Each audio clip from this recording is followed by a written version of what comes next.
Our next guest thought that his military background would be an asset when he was looking for work. Instead, this Air Force reservist claims it cost him his job. But now he is fighting back. Joining us is Air Force Reservist Major John Murphy.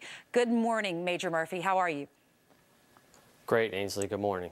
Good morning to you. This happened 3 years ago. The reason we're talking about it today is because it took you 3 years, from what I understand, to get a job. And now there's a lawsuit because you felt like you were discriminated against. Tell us what happened. Tell the folks at home that are watching your story. I was a finalist for a very affluent community as a township manager. And I was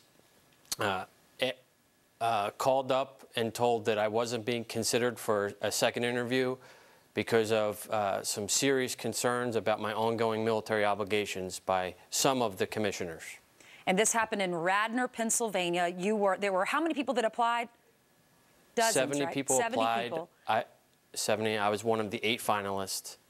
So why do you feel like you were discriminated against? How do you know that that was the reason? Did they say, we're not hiring you because you're going to spend 1 week in a month as a reservist, 2 weeks every summer as a reservist?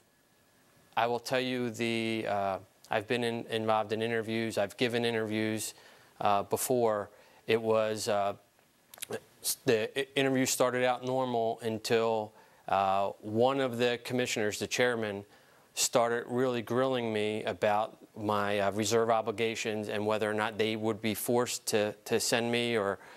And at that point, he was stopped after about 5 minutes or 10 minutes, stopped by his own interim manager and told that he was probably violating the federal law. Wow. In the depositions, the manager talked about telling the chairman to shut up. So for them to say it was a normal interview and they didn't treat me any differently is totally wrong. So the interview was going really well. And then in the middle of that, he starts to grill you about how is this going to affect your job if you're away fighting for our country or serving our country. And then it just took a turn for the worse. And so you knew that he was asking inappropriate questions.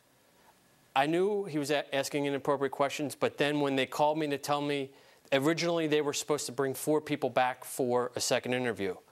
When I walked out, the interim manager put his arm around me and said, "You did great. I'm sure you'll be in the top 4. It's only when he called me a day or 2 later and said, "I know I told you they were bringing back 4, but they're only bringing back 3 because they wouldn't hire you because of your ongoing military obligations," the concerns that some of the commissioners. You have to feel so defeated because you're trying to put food on the table for your family without work for years. You're serving our country, giving up 1 weekend every month, 2 weeks a year. I know this. My father was in the Army Reserves, and we lost him we weren't with him for 1 weekend out of every month and 2 weeks out of every year. I mean, every summer. So it takes a toll on your family. You have to feel so defeated when you're trying to find work, but yet you can't in this great country, and you're serving the country. How did you feel? How did you feel over the last 3 years? How has this affected your family? Ainsley, I felt a lot of emotions. First, I was disheartened and disappointed. I grew up with, as a lover of this country, I have a passion for public service, and I thought it was a perfect blend after the military to go into public administration, and I had a successful career.